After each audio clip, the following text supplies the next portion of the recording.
The heartbreak of watching your homeland on the brink of starvation. You're watching and your people suffering so much, and there's not much you can do. It's horrible.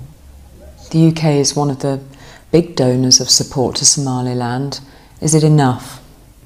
We should not wait that people die.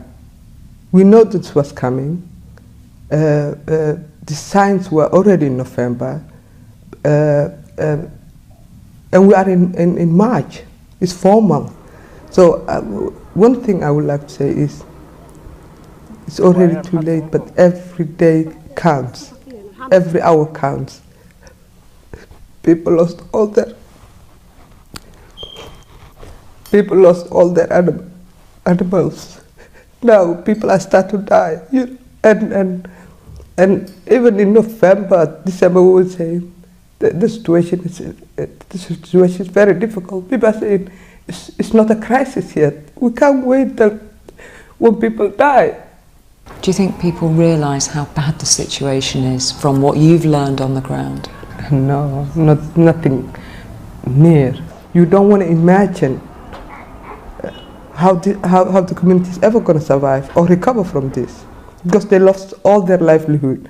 It's not only emergency now, but we need also plans for how there's nothing to go back to.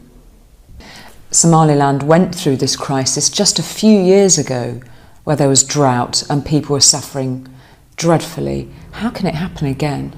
What normally you would have drought and you will recover, but there's no time to recover. It's just continuing. It's just continuing 3 years. Actually, why people often die is the long distance people walk, and then they arrive somewhere, and there's nothing. So what is your message tonight to the international community, to the governments around the world who know that this is happening in Somaliland? Please help if you can. Every bit helps. Every life matters, and we hope they will survive. And the Somalilanders are resilient people, but it is beyond their control.